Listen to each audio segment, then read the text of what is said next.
무형교회에서 유형교회로 오늘의 묵상입니다. 오늘은 출애굽기 2장 11절에서 15절까지 말씀을 묵상하겠습니다. 성경 말씀을 보겠습니다. 모세가 장성한 후에 한 번은 자기 형제들에게 나가서 그들이 고되게 노동하는 것을 보더니 어떤 애굽 사람이 한 히브리 사람 곧 자기 형제를 치는 것을 본지라. 좌우를 살펴 사람이 없음을 보고 그 애굽 사람을 쳐 죽여 모래 속에 감추니라. 이튿날 다시 나가니 두 히브리 사람이 서로 싸우는지라. 그 잘못한 사람에게 이르되 내가 어찌하여 동포를 치느냐? 하매 그가 이르되 누가 너를 우리를 다스리는 자와 재판관으로 삼았느냐? 내가 애굽 사람을 죽인 것처럼 나도 죽이려느냐? 모세가 두려워하여 이르되 이 일이 탈로 되었도다. 바로가 이 일을 듣고 모세를 죽이고자 하여 찾는지라. 모세가 바로의 낯을 피하여 미디안 땅에 머물며 하루는 우물 곁에 앉았더라.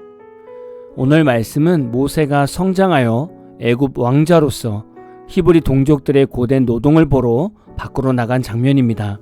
1절을 보겠습니다.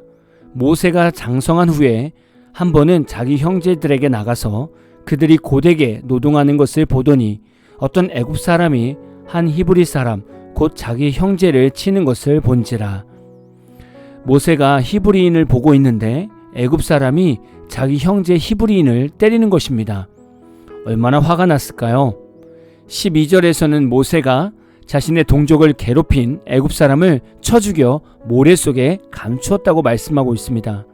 그런데 여기서 잠시 생각해 보아야 하는 것은 모세가 왜 화가 나고 어떤 생각으로 애굽 사람을 죽였을까요?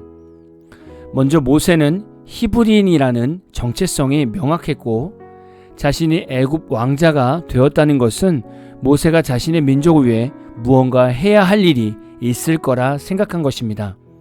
하나님께서는 모세가 애굽 왕자로 있을 때 출애굽할 계획이 있으셨을까요? 전혀 그렇지 않습니다. 모세는 자신의 히브리 종족의 정체성과 애굽 왕자라는 권리를 갖고 애굽 사람을 죽인 것입니다. 모세는 아직 이스라엘 리더로서 성장한 상태가 아닙니다. 그런데 모세 스스로가 인간의 권력을 믿고 자기 동족의 리더가 되보려고 했던 것이죠. 초신자부터 중직자까지의 신앙생활을 보면 반드시 필요한 과정이 있습니다. 그것은 바로 신앙훈련입니다. 교회에서는 이런 신앙훈련을 돕기 위해 제자훈련이라는 것도 하기도 합니다. 하나님께서는 우리를 불러서 하나님의 백성으로 삼으시고 신앙훈련을 시키셔서 하나님의 사명자로 세우십니다. 여러분이 생각할 때 이 과정이 얼마나 걸릴 것 같습니까? 순종의 척도에 따라서 달라지기는 하지만 짧은 시간에 신앙훈련이 되지는 않습니다. 야고보서 1장 3절에는 이는 너희 믿음의 시련이 인내를 만들어내는 줄 너희가 알미라. 성도에게는 믿음의 시련이 따라오게 됩니다. 믿음으로 살다 보면 다양한 시련들이 오게 되는 거죠. 믿음으로 산다고 해서 바로바로 좋은 결과를 얻는 것은 아닙니다. 믿음으로 결단했다고 바로 좋은 결과를 얻는다면 오늘 말씀의 모세는 지금 이스라엘 백성들을 데리고 출애굽을 해야 합니다. 그런데 모세는 아직 그런 영적 리더가 못 됩니다. 왜냐하면 신앙의 훈련이 되어 있지 않기 때문이죠. 우리는 믿음의 시련을 맞이할 때 하나님을 바라보면서 하나님께서 해결해 가시는 방향을 보면서 우리의 것을 내려놓고 참고 견디는 인내를 키워야 합니다. 그래서 로마서 5장 4절은 인내는 연단을, 연단은 소망을 이루는 줄 알미로다 라고 말씀하고 있습니다. 인내는 내 자신을 연단합니다. 예를 들면 가정에서 여러분이 혼자 교회를 다닙니다. 그럼 어떻게 신앙생활을 해야 합니까? 신앙생활의 FM을 보여주어야 합니다. 매주 주일 예배는 절대 빠지면 안 됩니다. 집에서 성경을 보고 기도하며 예수님의 성품으로 살려고 애써야 합니다. 그러나 이렇게만 들으셔도 이것은 불신자 가정에서 혼자 하기 힘든 일이라고 말할 것입니다. 왜냐하면 불신자 가족들의 말로 인해서 매주 예배를 드리는 것이 힘들기도 하고 집안에서 예수님의 성품으로 가족들을 대하는 게 쉽지 않기 때문이죠. 때로는 작심하고 가족들에게 거룩한 성도의 삶을 보이려고 했으나 불신자 가족들의 못난 모습을 보니 화를 참지 못하고 소리를 지르고 싸우기도 하죠. 그럼 우리는 다시 믿음으로 결단하고 인내하며 주를 바라보는 훈련을 하시면 됩니다. 그럼 이런 과정이 반복이 되면서 내 자신을 연단하게 됩니다. 이전보다 더 참고 이해하는 예수님의 마음이 생기는 것이죠. 그리고 이런 연단은 곧 가족 구원을 이루는 소망을 보여줍니다. 이렇게까지 가려면 충분한 신앙 훈련 기간이 있어야 합니다.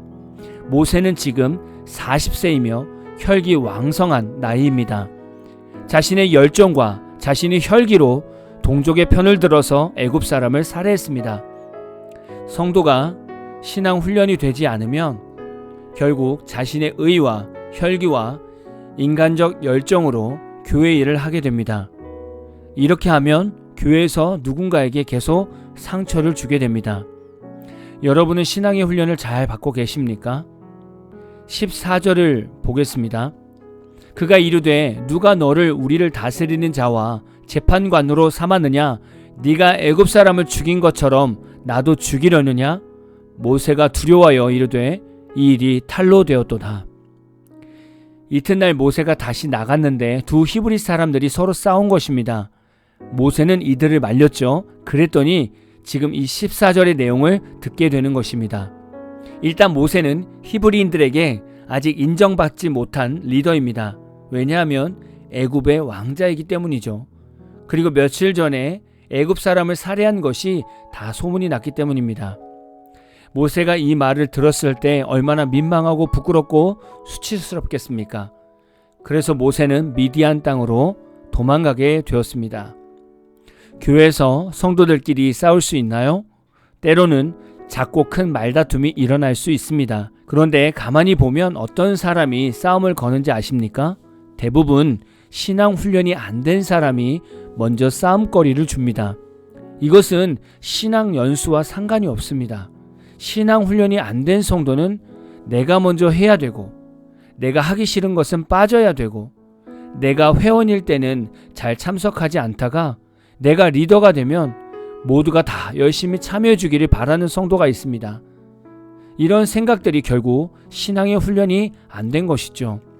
교회는 그리스도의 몸입니다.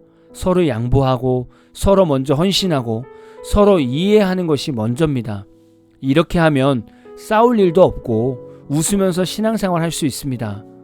그래서 하나님은 각자에게 맞는 신앙 훈련을 시키시는 거죠. 오늘 말씀에서 모세는 자신의 감정과 판단으로 문제를 해결하려고 했습니다. 결국 그 판단은 모든 이들에게 신뢰를 잃고 자신이 있는 곳에서 떠나야만 했습니다. 신앙 훈련은 자신이 가지고 있는 인간적인 스펙과 환경을 다 내려놓아야 합니다. 그래서 하나님의 참된 훈련복을 입을 수 있어야 돼요. 하나님께 훈련되지 않는 목회자와 성도는 하나님께 완벽하게 쓰임받을 수 없습니다. 오늘 모세의 감정적인 대처를 보면서 우리는 과연 하나님의 사랑과 긍휼함으로 잘 훈련되어 가고 있는가를 다시금 돌아보시는 하루가 되기를 진심으로 축복합니다. 오늘 마무리 찬양은 지선님의 인도하시네 라는 찬양입니다. 찬양 후에는 잔잔한 연주곡이 있습니다. 말씀을 생각하면서 기도하는 시간을 가져보십시오.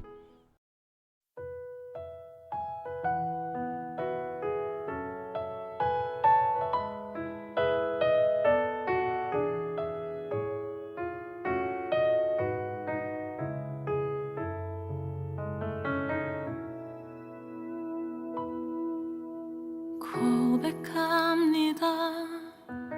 내 삶의 중심이 이 세상과 또 나였다는 것,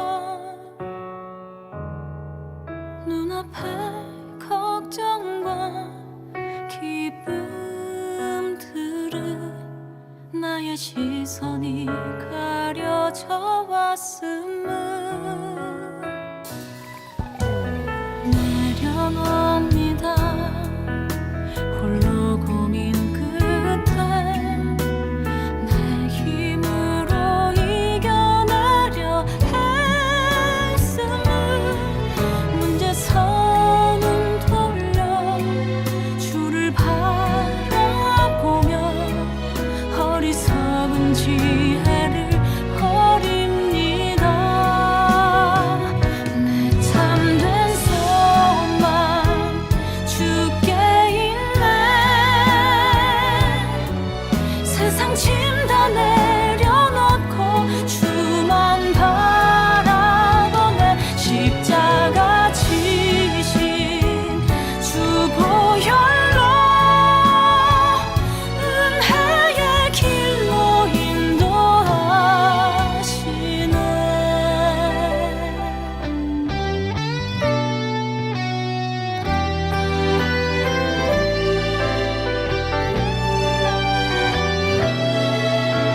지키기보다